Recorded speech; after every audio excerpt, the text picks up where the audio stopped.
La historia empezó un día que tuve un ataque al corazón. Yo iba para una conferencia en en San Francisco. Y me sentí raro antes de montarme el avión y está como rara. Le dije a la azafata que si había alguien que me pudiera chequear. Y ella me dijo, llama a la ambulancia. Llamó la ambulancia, el señor está teniendo un ataque al corazón. Entonces le dije, lléveme por favor al Mass General. Sí, para allá vamos. Curiosamente no me asusté para nada, esas fueron las cosas curiosas. Pero supiste que era un... Pero no, me dijo el señor, mire, el electrocardiograma tiene un ataque al corazón, usted tiene que irse, sí, por favor, lléveme ya. Entonces me bajaron donde estaba, estaba arriba pues esperando el avión, me bajaron a donde estaba el avión, por una escalera de este tamaño, amarrado a una silla y yo decía, donde estos tipos me suelten, ahí sí me mato, ahí sí me dio susto. El corazón, no olvídate, pero caerme y darme de narices, yo todo amarrado a esa silla. Me llevaron al Mass General, una cosa simpática en el camino. Digo, ¿dónde están mis maletas? Mi computador. Me dijo, no, él viene en otra ambulancia. ¿Cómo así que en otra ambulancia? ¿Qué le pasó al computador? ¿Un ataque al corazón o qué? Lo que pasa es que habían llegado 2 ambulancias y entonces para poder cobrar tenían que llevar parte de mí. Entonces llevaba mi computador allá. El cuento fue que después de eso, gracias a Dios, me pudieron destapar y quedé con un corazón muy bueno. Yo digo que ese fue el ataque de corazón que me salvó la vida, ¿no? Porque ahí me puse las pilas, empecé a hacer ejercicio, a comer mejor, a mirar la vida de otra forma diferente.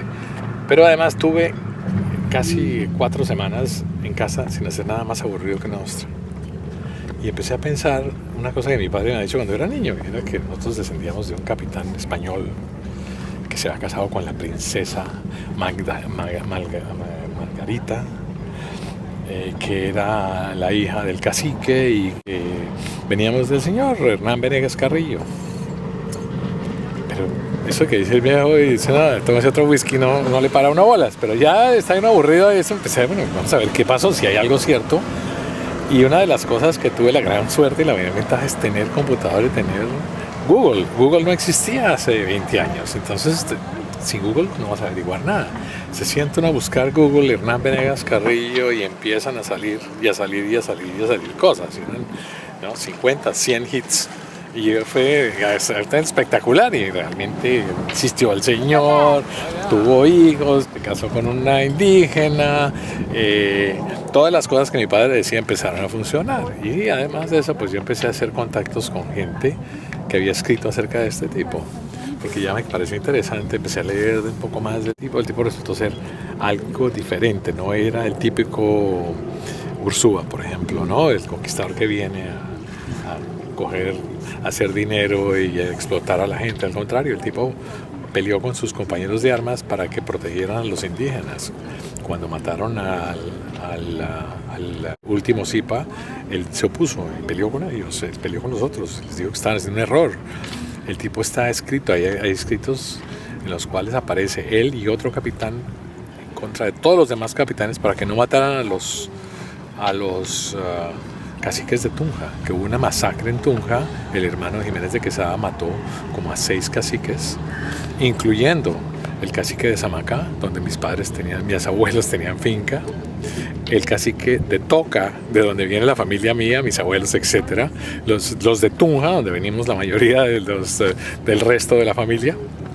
Entonces, este tipo se opuso y dejó unas frases muy lindas en contra de matar a los caciques. Tanto así que decía, mire, ustedes hacen esto y en el futuro los países contrarios los van a juzgar y van a decir que lo que están haciendo está mal.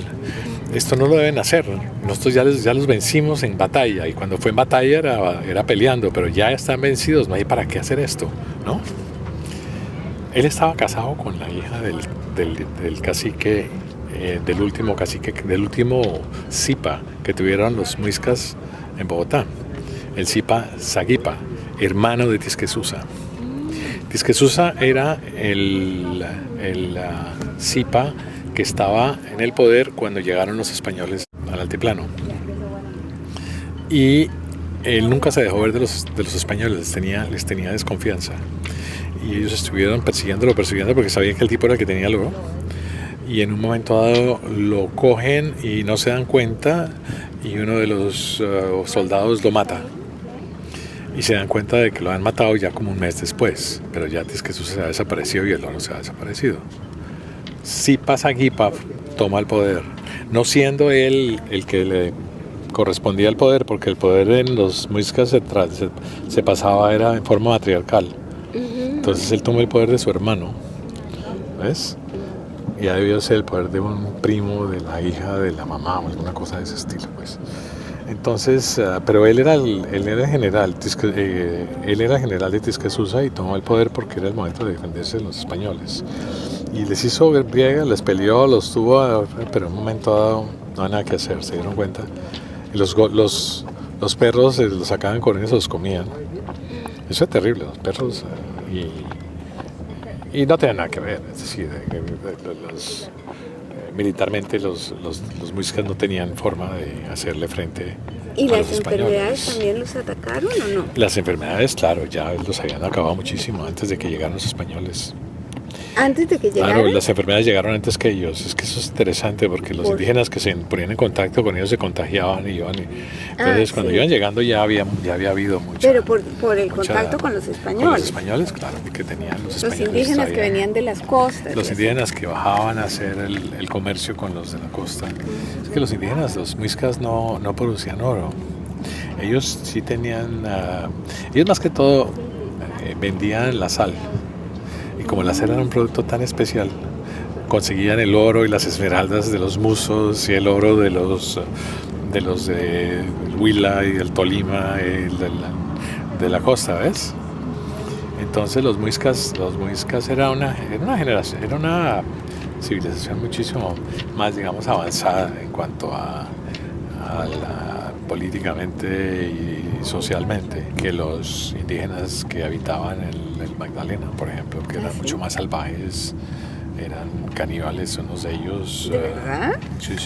Pero yo creo que lo del canibalismo estaba un poco exagerado, pero yo creo que sí había casos en que se comían al enemigo para pero para coger la fuerza del enemigo. Sí. No era que se comieran a su hermano, ¿no? Bueno, esa fue la historia que empecé a encontrar buscando todo esto, ¿ves? Y encontré un profesor español que había escrito sobre Hernán Venegas, pero principalmente sobre su familia antes de venir al Nuevo Reino de Granada. Y escribió mucho de cordobeses. ¿Por qué había escrito sobre él? Porque es que, mire, Hernán eventualmente se volvió un tipo importante en el Nuevo Reino de Granada. Él fue el sucesor de Jiménez de Quesada militarmente.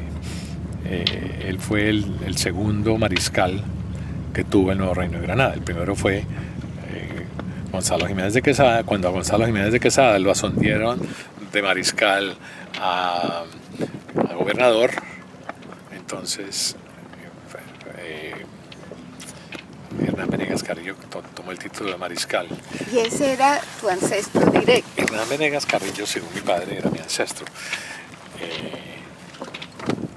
Nosotros pensábamos que sí, pero no teníamos ninguna prueba específica, ¿ves? De que fuera así. Entonces ahí viene la parte del estudio genético que hicimos, pero esa es otra historia, es otro capítulo. Bueno, entonces te estaba contando la historia de que me entró la locura de averiguar de este señor, porque él es uno más de los cordobeses. ¿Por qué se fueron para el Nuevo Mundo? Tenían el apellido, no tenían la tierra ni el dinero. Es decir, se casa con un señor Diego Manosalvas, Diego Ruiz Manosalvas. Y los Manosalvas, según me cuenta un genealogista que conocí allá en España, que es otra historia, es otro capítulo también para contarte porque es genial. Era gente acomodada, gente de poder político, pero no eran nobles. ¿Ves? Entonces ella se casa con un tipo de plata, que no es noble. Inés Venegas Carrillo tenía que mantener su estatus social y eso les costaba cantidades de plata. Entonces, estos eran los padres de Hernán. El tipo estaba supremamente bien en el Nuevo Reino de Granada. Al casarse con Magdalena, que realmente no era Margarita, sino era Magdalena de Guatavita, lo trataban a él como el equivalente al Zipa. Y a ella la seguían atendiendo como una... Entonces era el matrimonio de la indígena noble con el español. que se ha debido casar con la indígena princesa era Jiménez de Quesada, porque eso lo había hecho Pizarro en el Perú y lo habían hecho Cortés en México, ¿no? El tipo al casarse, pero ellos se casaron por el lado indígena, no se casaron por el lado católico, ¿no? Descubrí una carta que mandó Jiménez de Quesada al rey pidiéndole que por favor lo excusa de no casarse, porque esa carta es firmada por 2 médicos de Bogotá y por el arzobispo de Bogotá, en la cual dice que él desde hace 10 años tiene asma y que el asma y la cópula son incompatibles con la vida y que si él se llegara a casar le tocaría hacer los deberes de marido y se moriría, que por favor no lo hicieran casarse.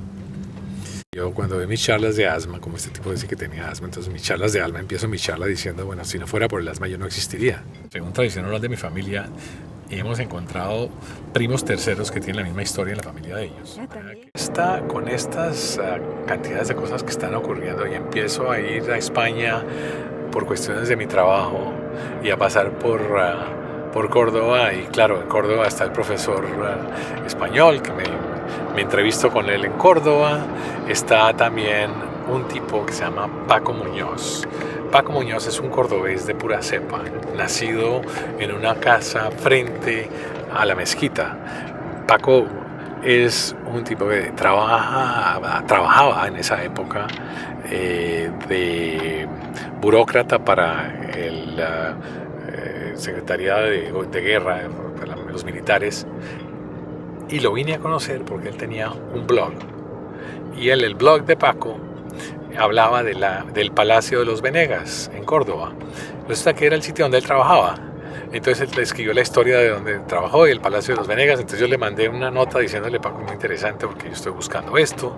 Yo no sabía que yo pensaba que éramos descendientes directos de los Venegas. Resulta que no, somos de los de Diego Manosalvas, ¿no? Pero estaba en plan de buscar la cosa Venegas. Y él me consiguió toda la información de los Venegas de Córdoba, etc. Cuando estuve en Córdoba, fue como encontrar a un hermano. El tipo me recibió, me llevó en su automóvil, fuimos a Castillo de Luque, me mostró Córdoba de arriba abajo. El hombre se conoce a Córdoba mejor que nadie. Yo no sabía cómo era la historia de los Manosalvas. Los Manosalvas dieron dinero para hacer un convento en Santa Clara. Ante el árbol genealógico que mandó a hacer Venegas Ponce de León, Francisco Venegas Ponce de León, aparece que el papá de Hernán Venegas se llamaba Diego Venegas Manosalvas y la mamá se llamaba Inés Venegas Carrillo. Entonces Hernán Venegas Carrillo Manosalvas era realmente hijo de un Manosalvas, ¿no? La madre era Inés Venegas Carrillo. Y él usaba el Manosalvas de último porque así se usaba en la época. El apellido del padre iba de último. De lo que queda no queda nada de la casa 1500, pero quedan unas pocas piedras y unas paredes.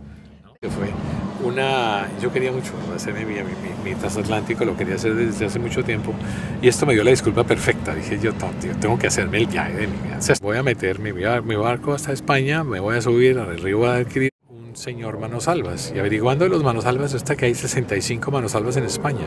Es un apellido rarísimo, pero todos son de Córdoba.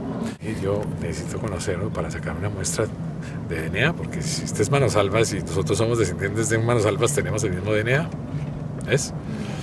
Y me dio su